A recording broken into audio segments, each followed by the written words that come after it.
حضرت عبداللہ ابن عباس رضی اللہ تعالیٰ عنہ سے مروی ہے کہ اللہ نے جنات کو آدم علیہ السلام سے 2000 سال قبل پیدا فرمایا۔ جنات زمین پر رہتے تھے اور فرشتے آسمان پر، اور زمین و آسمان انہی سے آباد تھے۔ ہر آسمان کے الگ فرشتے ہیں اور ہر آسمان والوں کی الگ الگ تسبیح ہے۔ اللہ نے ابو الجن کو بھڑکتے ہوئے شعلے سے پیدا کیا اور پھر اس سے پوچھا کہ تیری تمنا کیا ہے؟ اس نے کہا کہ ہماری تمنا یہ ہے کہ ہم سب کو دیکھ لیں اور خود کسی کو نظر نہ آئیں، اور مرنے کے بعد ہم تحت الثری میں چلے جائیں۔ ان کی یہ تمنا پوری کر دی گئی۔ کچھ روایات میں یہ بھی ذکر ہے کہ اللہ نے جنوں کی طرف اپنے رسول مبعوث کیے تھے، انہوں نے خدا تعالیٰ کی عبادت کا حکم دیا اور آپس میں خون ریزی سے ڈرایا، پس جنات نے خدا کی نافرمانی کی اور شرک کیا، پس آپس میں خون ریزی شروع کر دی، نتیجتاً خدا نے انہیں تباہ کر دیا۔ اس ویڈیو میں ابلیس لعین کے خاندان کا ذکر کیا گیا ہے۔ ابلیس کے والد کا نام چلیپا تھا، کنیت عبد الغوی تھی۔ اس کے باپ چلیپا کا چہرہ ببر شیر جیسا تھا، وہ نہایت قد آور اور بہادر تھا، اور اس کا لقب شاشین تھا۔ اس کی قوم اسے شاشین کے نام سے مخاطب کرتی تھی، جس کے معنی دل دہلا دینے کے ہیں۔ شاشین کی تمام قوم پر دھاک بیٹھی ہوئی تھی، اور قوم کا بچہ بچہ شاشین کا احترام کرتا تھا، کیونکہ اس نے جنات کی بے تحاشا قومیں مختلف فتوحات سے اپنے زیر کر لی تھیں۔ ابلیس لعین کی والدہ کا نام تلبیس تھا، اور اس کی والدہ کا چہرہ بھیڑیے کی مادہ کی طرح تھا، اور اس کا لقب زبی تھا۔ وہ بھی اپنے شوہر کی طرح نہایت دلیر اور طاقتور تھی۔ اس نے بھی اپنے خاوند کے ہمراہ بے تحاشا جنگیں جیتی تھیں۔ اس حد تک بہادر تھی کہ ساری قوم جنات کے بچے بچے کی زبان پر تھا کہ تلبیس کے ہوتے ہوئے دنیا کی کوئی طاقت ہمیں زیر نہیں کر سکتی۔ جنات کی قوم کی سرکشی جب حد سے بڑھ گئی، جب جھگڑے فساد سے زمین لرز اٹھی، تو آسمانوں سے فرشتوں کو حکم آ گیا کہ جاؤ ان سرکش جنات کو مار پھینکو۔ بقول ابلیس کے میری ماں تلبیس نے فرشتوں کے ساتھ جنگ کرتے ہوئے بہادری کے وہ جوہر دکھائے کہ دیکھنے والے اش اش کر اٹھے، لیکن مشکل یہ تھی کہ جن اور فرشتوں کا کوئی جوڑ نہیں تھا، اور خود میرا یعنی ابلیس لعین کا بھی یہ خیال تھا کہ اماں جان کی بعید از قیاس بہادری کے مقابلہ میں فرشتوں نے آ کر سخت غلطی کی ہے اور انہیں بڑی عبرتناک شکست ہوگی۔ لیکن اللہ جانے کیا ہوا کہ ہم کمزور پڑ گئے اور فرشتے ہم پر غالب آتے گئے۔ اس عجیب و غریب جنگ کا سما کچھ ایسا ناقابل فہم تھا کہ ساری قوم حیرت میں تھی۔ فرشتوں کا وار ہم پر خوب پڑ رہا تھا، لیکن ہمارا وار کچھ ایسا اونچا اور بزدلانہ پڑ رہا تھا کہ ہمیں خود حیرت ہوتی تھی۔ قوم جنات کا جو بچہ بچہ میری ماں اور باپ کی بہادری کے گن گاتا تھا، آج انہی کو فرشتے دردناک طریقوں سے مار رہے تھے۔ اسی دوران میری والدہ اور میرے والد جنگ میں مارے گئے۔ میں اس وقت شادی شدہ تھا، میری ملکہ اور بیٹا مرہ بھی مارے گئے۔ چونکہ ابلیس کے والد کا چہرہ شیر کی طرح اور والدہ کا چہرہ بھیڑیے کی طرح تھا، لہٰذا علم کیافہ کی روح سے ابلیس میں دونوں خصوصیات ہیں، یعنی وہ نہایت خود سرکش اور مکار ہے، اور ساتھ ہی نہایت خود غرض، فریبی اور دھوکہ باز بھی۔ فرشتوں اور قوم ابلیس جنات کے درمیان جو جنگ ہوئی تھی، اس میں جو جنات قیدی بنائے گئے، ان قیدیوں میں شہزادہ ابلیس بھی موجود تھا۔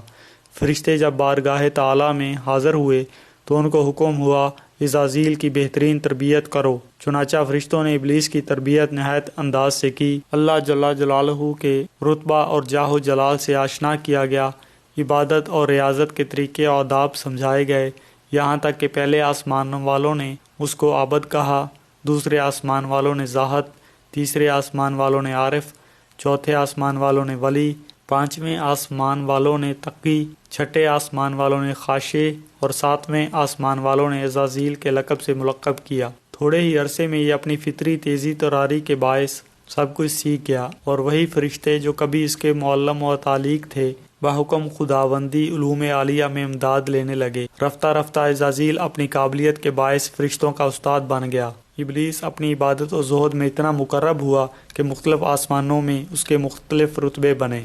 اللہ تبارک و تعالیٰ کا ہمیشہ سے ایک دستور ہے کہ وہ اپنی رائے کو سب سے الگ تھلگ رکھتے ہیں، اور کسی کو بھی اس امر کی خبر نہیں ہو پاتی۔ اللہ تبارک و تعالیٰ فرماتے ہیں، میں جسے چاہتا ہوں عزت دیتا ہوں اور جسے چاہتا ہوں ذلت دیتا ہوں۔ پیدائش آدم علیہ السلام اور خلافت الہی کا بیان۔ ایک روز عزازیل اللہ تبارک و تعالیٰ کی حمد و ثنا بیان کرتا ہوا جب ہفت افلاک کی سیر کرتا ہوا لوح محفوظ تک پہنچا تو کیا دیکھتا ہے کہ لوح محفوظ پر ایک عبارت لکھی ہوئی ہے، ہمارا ایک بندہ ایسا ہے جسے ہم انواع و اقسام کی نعمتوں سے مالا مال کریں گے، اور زمین سے اس کو آسمان پر پہنچا دیں گے اور آسمان سے پھر اس کو جنت میں لے جائیں گے۔ اس کے بعد ہم ایک خاص کام پر اس کو مامور کریں گے، لیکن وہ انکار کرے گا اور بغاوت پر آمادہ ہو جائے گا۔ عزازیل اس عبارت کو پڑھ کر حیرت زدہ ہوا اور اپنے دل میں خیال کرنے لگا کہ ایسا احسان فراموش بھلا کون ہوگا۔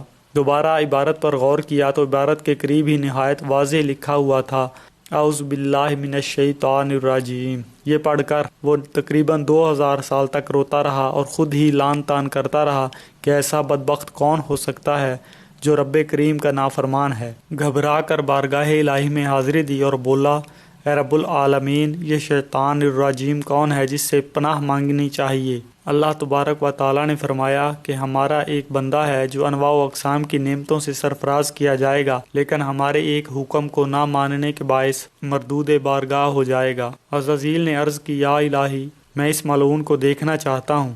اللہ تبارک و تعالیٰ نے فرمایا، سوف تراہ، تو جلد اسے دیکھے گا۔ عزازیل اسی سوچ بچار میں ہزارہ سال مبتلا تھا کہ اسے معلوم ہوا کہ آدم علیہ السلام کا پتلا تیار کیا جا رہا ہے۔ اس پتلے کا سر مکہ معظمہ کی خاک، گردن بیت المقدس کی مٹی، سینہ عدن کی خاک سے اور پشت و شکم ہندوستان کی سرزمین کی مٹی سے، ہاتھ مشرق کی خاک اور پیر مغرب کی زمین سے تیار ہوں گے، اور باقی گوشت پوست وغیرہ تمام زمین کی مجموعی خاک سے بنیں گے، اور اس کے علاوہ اس میں آگ، پانی اور ہوا کو بھی شامل کیا جائے گا۔ مختلف جگہوں کی مٹی شامل کرنے کی حکمت یہ ہے کہ اس پتلا کی نسل مختلف شکلوں میں نمودار ہو سکے گی، اور عناصر کے شامل کرنے کی حکمت یہ ہے کہ اس پتلے کی نسل چہار طبائع کا حسین امتزاج ہوگی، کیونکہ ہر چہار عناصر میں سے ایک عنصر دوسرے عنصر کی موجودگی میں قائم نہیں رہ سکتا۔ مثلا آگ اور پانی یکجا نہیں رہ سکتے، اور مٹی اور ہوا یکجا نہیں رہ سکتے، اور یہ قادر مطلق کا ہی کمال ہے جس نے ان چار عناصر کو یکجا کر رکھا ہے۔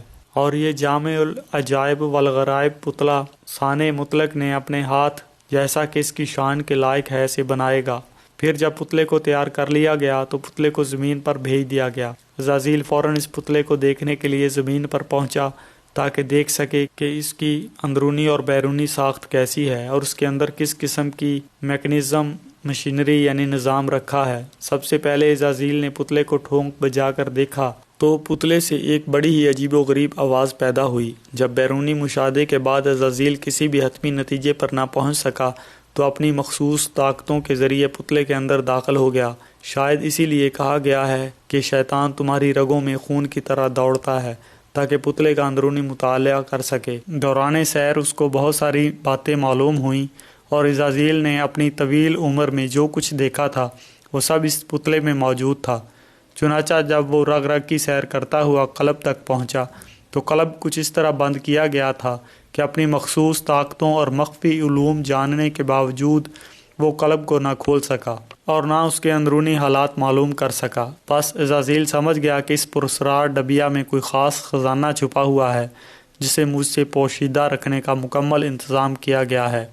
ابلیس کو انسان پر کوئی اختیار حاصل نہیں کہ وہ زبردستی اسے کھینچ کر اپنی راہ پر لے جائے، وہ صرف بہلانے پھسلانے سے کام لے سکتا ہے۔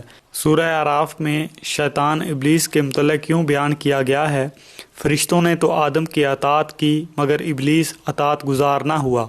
اس نے جواب دیا کہ میں آدم سے بہتر ہوں، تو نے میری فطرت میں آگ رکھی ہے اور اس کی فطرت میں گیلی مٹی کی صفت رکھی ہے۔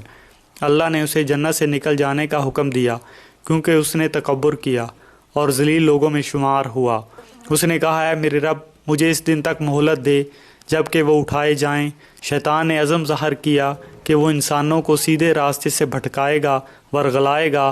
اللہ نے فرمایا، اس جگہ سے نکل جا، تیری ہمیشہ مذمت کی جائے گی اور تو راندہ درگاہ رہے گا۔